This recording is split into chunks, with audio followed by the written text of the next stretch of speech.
नमस्कार, आप देख रहे हैं हमारे न्यूज चैनल सत्य घोष की विशेष खबर। जिले में डिप्थीरिया, मीजल्स व रूबेला के मरीजों के साथ ही अन्य मरीजों का पाया जाना चिंता का विषय है। बच्चों को 12 तरह की जानलेवा बीमारियों से बचाने के लिए नियमित टीकाकरण किया जाता है। इसके अलावा गर्भवती महिला को भी टिटनेस और वयस्क डिप्थीरिया का टीका लगाया जाता है। प्रदेश सरकार द्वारा 3 चरणों में विशेष टीकाकरण अभियान चलाया जा रहा है।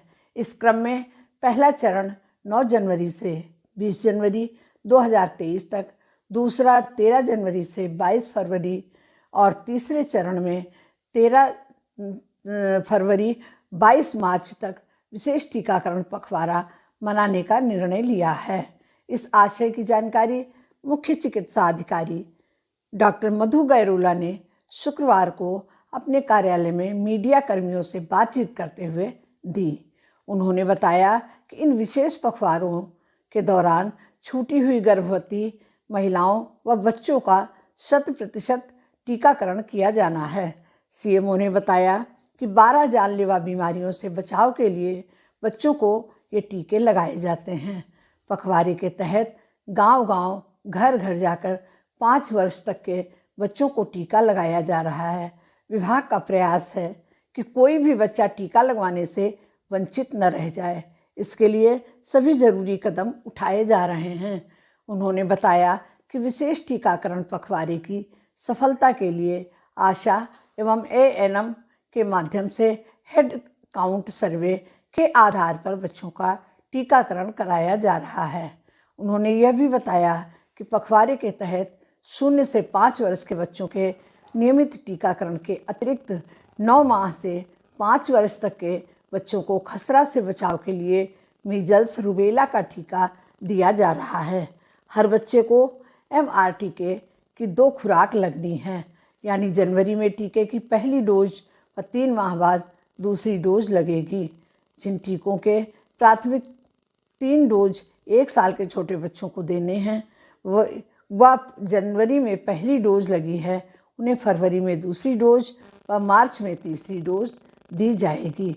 अपर मुख्य चिकित्सा अधिकारी डॉक्टर PK सिंह ने बताया कि जिले में 1.68 लाख गर्भवती के अलावा 1 साल तक के उम्र के 1.42 लाख और 1 से 2 साल की उम्र के 1.34 लाख और 2 से 5 साल की उम्र तक के 1.19 लाख बच्चों का टीकाकरण किए जाने का लक्ष्य है। इस मौके पर विश्व स्वास्थ्य संगठन की CMO NPSP doctor Apurva Chauhan, UNICEF के DMC Sarfaraz, UNDP vaccine cold chain manager Rajesh आदि उपस्थित। ये वैक्सीन देते हैं और फिर 5 साल पे DPT की वैक्सीन देते हैं। पहले देते थे, कम देते थे, लेकिन जब तक डिप्थीरिया निकला है आल और यूपी हम लोगों ने ड्यू लिस्ट बनाई है और 5 साल पे DPT की वैक्सीन दी है।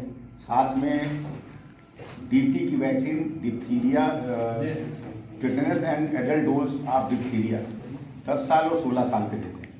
साथ ही गर्भवती माताओं को भी हम लोग TD की डोज देते हैं, टिटनेस और एडल्ट डोज डिप्थीरिया की। पहली डोज जैसे ही गर्भ का पता चले, दूसरी डोज उसके अगर 3 साल के अंदर डिलीवरी हो रही है तो हम सिंगल डोज देते हैं, और अगर 3 साल के बाद डिलीवरी हो रही है तो हम उसको 2 डोज देते हैं। पहली डोज जैसे गर्भवती अगर पता चले, दूसरी डोज उसके 1 महीने से। तो ये टीकाकरण का शेड्यूल है। और हमारे जनपद सीतापुर में कई ऐसी पॉकेट्स हैं और जो अर्बन है, यहाँ पे हमारा टीकाकरण थोड़ा सा कम है, लोग लगवाते नहीं हैं, विभिन्न भ्रांतियाँ हैं। तो इस वजह से हमारे जो भी डिप्थीरिया के केस निकले और मिजल्स के केस निकले, रूबेला के केस निकले, ये जो है इन्हीं अर्बन में निकले। तो हमारा आप सभी से यही अनुरोध है कि इसका प्रचार प्रसार करें कि इस वैक्सीन से कहीं कोई दिक्कत नहीं है। इस वैक्सीन जिसको लग जाएगी सारी वैक्सीन, उनको इन बीमारियां जो हैं 12 बीमारियां इनसे बचत रहेगी। और इसी के साथ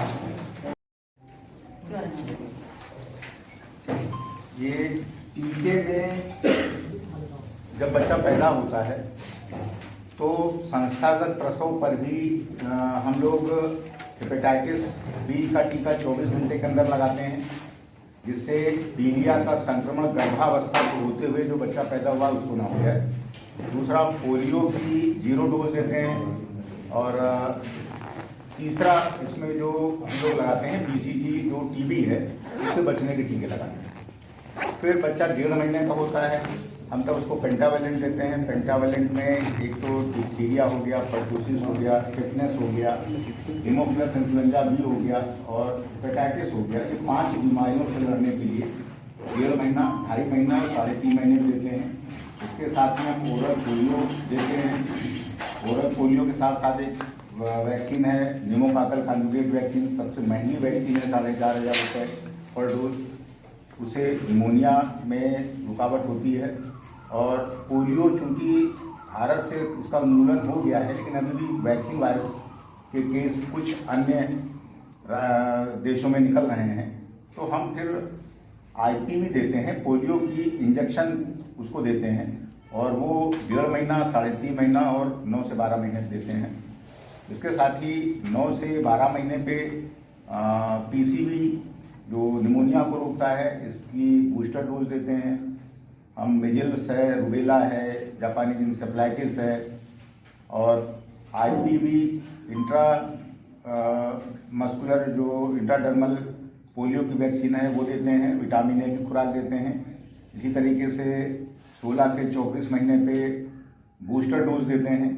बूस्टर का मतलब ये हुआ कि जो प्राइमरी वैक्सीनेशन किया, जो इम्यूनिटी बनी, और हम अगर 16 से 24 महीने में वैक्सीन दे देंगे तो उसकी इम्यूनिटी और बढ़ जाएगी। उसमें हम DPT वैक्सीन, पोलियो वैक्सीन, अभियान टीकाकरण का हमारे यहाँ चल रहा है। उसके लिए जागरूकता, जन जागरूकता आप लोगों के माध्यम से जितना ज़्यादा से ज़्यादा लोगों को इसके लिए जागरूक किया जाए और टीका लगाने के लिए प्रेरित किया जाए, यही हमारी आपसे अपेक्षा भी है और अनुरोध भी है कि आप इस विषय में कार्य करें। हम गर्भवती महिला को भी टीकाकरण, गर्भवती महिला जब प्रेग्नेंट होती है तब से टीकाकरण शुरू करते हैं। 2 टीका उसको गर्भ के दौरान लगता है, फिर बच्चा पैदा होते ही हम उसको 0 डोज लगाते हैं। 0 डोज में हम 3 तरह के टीके लगाते हैं। फिर 1.5 महीने का होने पर हम उस बच्चे को 1.5 महीना, 2.5 महीना, 3.5 महीने पे टीका लगाते हैं। 9 महीने पे उसको हम मीजल्स रूबेला के टीके लगाते हैं। फिर 1.5 साल से उसको हम बूस्टर लगाते हैं। हमारे यहाँ कुछ ऐसे चिन्हित स्थान हैं, अर्बन में है, कुछ तंबौर में है, कुछ और जगह भी हैं जहाँ लोग टीकाकरण नहीं करा रहे हैं। और बच्चों में जैसे अभी हमको मीजल्स के केसेस मिले या डिप्थीरिया के केसेस मिले। डिप्थीरिया आज के टाइम में डिप्थीरिया बहुत ही ऑब्सोलीट चीज़ हो गई है, वो आपको सुनने को भी नहीं मिलेगा, लेकिन हमारे यहाँ केसेस निकले और उनका हमको जांच कराने पर यही पता चला कि उनके द्वारा छोटे बच्चे जब थे तो टीकाकरण नहीं कराया गया। तो इसका एक लॉन्ग टर्म इफेक्ट है। बच्चों को बचाना, बच्चों में मॉर्टेलिटी और मॉर्बिडिटी दोनों को कम करना। टीकाकरण से हमारे दोनों चीज़ें होती हैं, बच्चा ठीक भी रहता है और बच्चे को कोई उसकी जान की हानि भी नहीं होती है। इन दोनों चीज़ों से बचाने के लिए सरकार भी इसके लिए प्रतिबद्ध है और हमारा भी ये ड्यूटी बनती है कि हम प्रत्येक बच्चे को टीकाकरण कराएं। 100% का मतलब 100% ही होना चाहिए।